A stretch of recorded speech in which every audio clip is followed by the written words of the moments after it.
नमस्कार, JK किचनमध्ये आपले स्वागत आहे। आज आपण पावभाजी बनवणार आहे। 10 माणसांसाठी परफेक्ट अशी मी पावभाजीचे बनवलेली आहे आणि याचा टेक्स्चर बघू शकता तुम्ही किती छान असा आला आहे आणि कलर सुद्धा आपल्या भाजीला खूपच छान आलेला आहे। आणि अशा प्रकारे ही भाजी आपण आज बनवणार आहे आणि आपल्या व्हिडिओला आपण सुरुवात करूया। त्यासाठी या सर्व भाज्या ज्या आहेत त्या मी अशा चिरून घेतलेल्या आहेत आणि फ्लावर आणि बटाटे जे आहे ते मी पाण्यामध्ये टाकून ठेवलेले आहे जेणेकरून बटाटे लाल होणार नाही। आणि आता एकीकडे आपण कुकर गरम करायला ठेवले आणि कुकर मध्ये आपण हे सर्व भाज्या ज्या आहेत त्या उकडून घेणार आहेत, कारण या भाज्या ज्या आहेत त्या कुकर मध्ये टाकल्यात की झटपट तयार होतात आणि जास्त वेळ लागत नाही। यासाठी ह्या भाज्या मी कुकर मध्ये उकडून घेणार आहे। आणि बीट आपण ह्या भाजीमध्ये टाकायचे कारण याचा कलर खूप छान येतो आणि चव सुद्धा खूप छान लागते। यासाठी आपण बीट टाकायचे। आणि बटाटे जे आहेत 3-4 बटाटे मी चिरून घेतलेले आहे। 3-1 बटाटे मी यामध्ये बारीक अशी चिरून घेतलेले जेणेकरून ते पटकन शिजले जाईल, बघू शकता। आणि शिमला सुद्धा आपण टाकलेली यामध्ये आणि फ्लावर सुद्धा असा चिरून घेतलेला आहे आणि तो मी पाण्यामध्ये भिजत घातला होता, मिठाचं पाणी टाकून थोडासा असा भिजवलेला आहे, कारण मग त्यातलं जो उग्र वास असतो तो निघून जातो। आणि उग्र वास आल्यामुळे फ्लावर जास्त करून टाकत नाही कोणी पावभाजीला, पण मग तो चांगला जर धुतला तर त्याचा वास येत नाही, म्हणून मी असा तो मिठाच्या पाण्यामध्ये टाकलेला होता।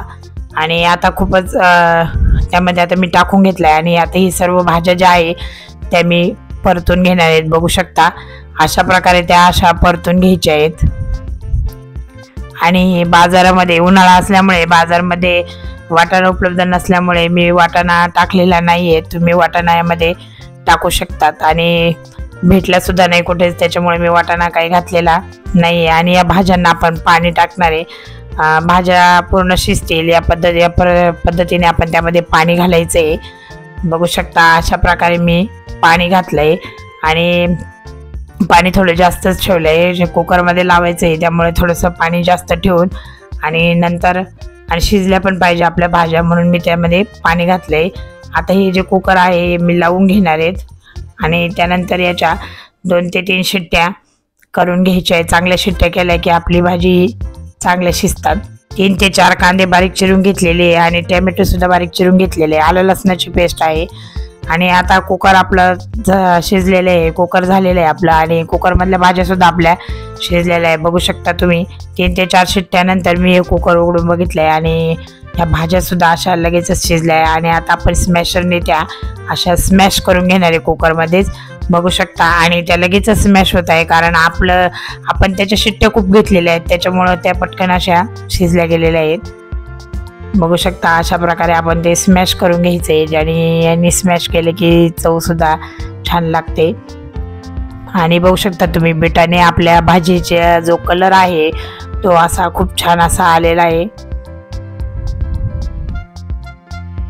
आणि तुम्ही माझ्या चॅनलवर नवीन असाल तर सबस्क्राईब करत जा, कमेंट करत जा। आणि कमेंट केल्यानंतर आम्हाला सुद्धा वाटतं की आम्ही जे बनवतोय ते चांगलं वाटतं की नाही हे लक्षात येतं आणि आम्हाला सुद्धा प्रोत्साहन मिळतं व्हिडिओ करण्यासाठी। त्यासाठी तुम्ही आम्हाला कमेंट करून सांगत जा की भाज्या या कशा बनवतो आम्ही। आणि आता एकीकडे कढई गरम करायला ठेवली आणि त्यामध्ये तेल टाकलंय, तेल असं भरपूर असं टाकलंय, 3 ते 4 चमचे मी यामध्ये तेल घातलेलं आहे। आणि आपण हा बारीक चिरलेला जो कांदा आहे 3 ते 4 कांदे मी चिरून घेतलेली आहेत ती यामध्ये घातले। आणि कांदा आणि टोमॅटो हे खूप आपल्याला असं खूप परतून घ्यायचंय जेणेकरून ते खूप असं बारीक होईल, अशा प्रकारे परतून घेणार आहेत। ही दोन्ही सुद्धा आपण जास्त वेळ परतून घेणार आहेत। कांदा आपण छान असा परतून घ्यायचा आहे आणि टोमॅटो सुद्धा त्यामध्ये आपलं चांगलं परतून घेणार आहे जेणेकरून कांद्याचा सुद्धा वास भाजीला येणार नाही, अशा प्रकारे आपण कांदा सुद्धा परतून घेणार आहे। आणि आता यामध्ये मी थोडंसं बटर सुद्धा टाकून घेणार आहे, अर्धा चमचा मी बटर यामध्ये टाकून घेतले। आणि आता आपण हे मिक्स करून छान असं परतून घेणार आहेत, बघू शकता। अशा प्रकारे परतून घेतले आहेत आणि यामध्ये 1 चमचाभर आलं लसणाची पेस्ट केलेली आहे ती टाकलेली आहेत। आणि खूपच छान असे ही रेसिपी आपण बनवलेली आज। अशा प्रकारे हे परतून घ्यायचे आहेत। लालसर आपला कांदा होईपर्यंत आपण छान असं परतून घेतलेले आहेत।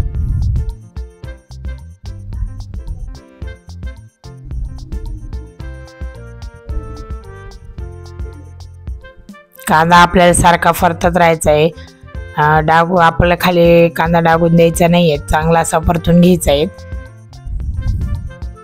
आता यानंतर यामध्ये आपण मसाले घालणार आहेत। लाल मिरची पावडर मी घातलेली आहे,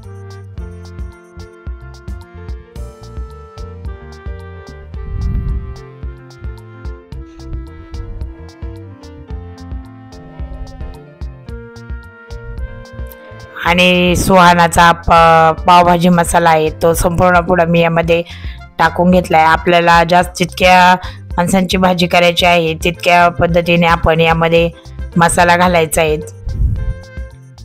आणि आता धना पावडर सुद्धा मी यामध्ये टाकून घेतलेली आहे, आणि थोडासा गरम मसाला घातलाय, आपला घरगुती गरम मसाला मी यामध्ये घातलाय। 1 चमचाभर मी हा घरगुती गरम मसाला घातलाय, आणि थोडीशी हळद सुद्धा टाकून घेतली, आणि आता आपण ही चिमूटभर हळद घातली मी, आणि आता हे सर्व असं मिक्स करून घ्यायचे। मसाला जो आपण टाकलेला आहे तो असा संपूर्ण असा कांद्यामध्ये यामध्ये मिक्स झाला पाहिजे, अशा प्रकारे आपण हे मिक्स करून घ्यायचे। बघू शकता अशा प्रकारे आपण हे असं परतून घेतलेले आहेत। पावभाजी मसाल्याचं तुम्ही कमी जास्त प्रमाण करू शकता, तुम्हाला जितक्या माणसांची हवे असेल तितक्या पद्धतीने तुम्ही मसाल्याचं प्रमाण करू शकता। आणि आता आपण जे पूर्ण स्मॅश केलेल्या भाज्या होत्या आपल्या त्या यामध्ये टाकून घेणार आहे। बघू शकता किती छान अशी दिसते आपली भाजी।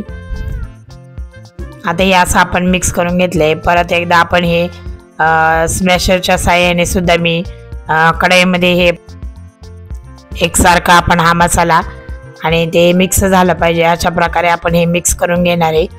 बघू शकता खूप छान असं आपलं हे पावभाजी तयार झालेली आहे। आणि यामध्ये आपण पाण्याचं प्रमाण लागलं तर आपण यामध्ये पाणी घालू शकतो।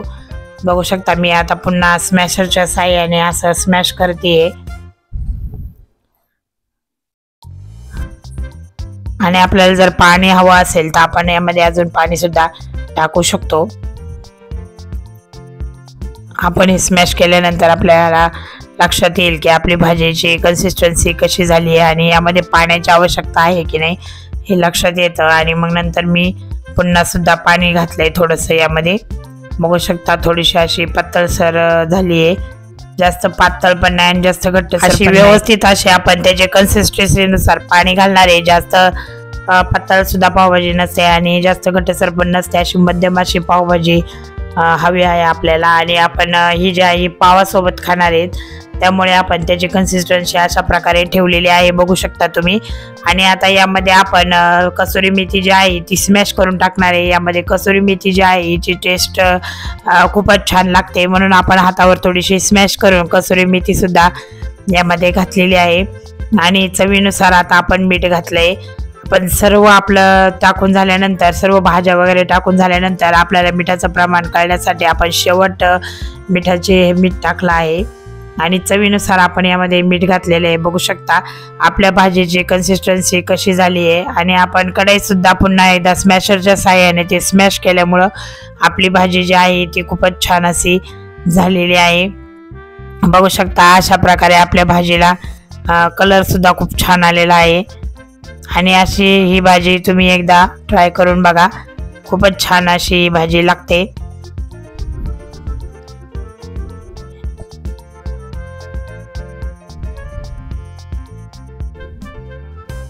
आणि आपल्या भाजीला तेल पण छान असं सुटलेलं आहे आणि खूपच कलर सुद्धा आपल्या भाजीला छान आलेला आहे। आणि आता शेवटने यामध्ये आपण कोथिंबीर जी राहिलेली आहे ती कोथिंबीर शेवट आपण यामध्ये टाकून घेणार आहे। आणि यासोबत खाण्यासाठी आपण बारीक चिरलेला कांदा, टोमॅटो आणि हे सुद्धा आपण एकदा चिरून ठेवलेलं आहे मी साईडला, बघू शकता। आणि एका उकळीनंतरच ही भाजी लगेचच तयार झाली आहे। खूपच छान असा कलर आपल्या या भाजीला आलेला आहे आणि वास सुद्धा आपल्या भाजीचा खूपच छान येतोय। आणि आता एकीकडे पाव जे आहे ते पाव गरम करून घेणार आहे. मी पाव अशी कापून घेणार आहेत आणि तवा गरम करायला ठेवलेला आहे. आणि पाव कापून झाल्यानंतर आपण आता तव्यावर बटर टाकणार आहेत. थोडंसं बटर टाकून आपण पाव जे आहे ती गरम करून घेणार आहेत. आणि थोडा मसाला सुद्धा आपण यामध्ये टाकून घेणार आहेत. लाल मिरची पावडर थोडीशी घालून घेणार आहेत, बघू शकता. आणि आता बटर यामध्ये मी टाकून घेतले. यामध्ये आपण थोडीशी लाल तिखट घालायची आहे आणि नंतर यामध्ये आपण थोडीशी कोथिंबीर सुद्धा घालणार आहे. आणि आपले जे पाव आपण कापून घेतलेले आहेत ते आपण छान असे याच्यामध्ये भाजून घेणार आहेत. एवढे जे मसाले घातले ते आपण त्यातल्या आतल्या साईडला घालून आणि छान असे परतून घेणार आहेत. बघू शकता असे दोन पाव जे आहेत ते मी अशी कापून घेतलेले आहेत. आणि आता हे पावामध्ये आपण हे जे मसाले बनवलेले आहेत टाकलेले आहेत त्याचे आता मी अशा प्रकारे तव्यावर गरम करून घेणार आहेत.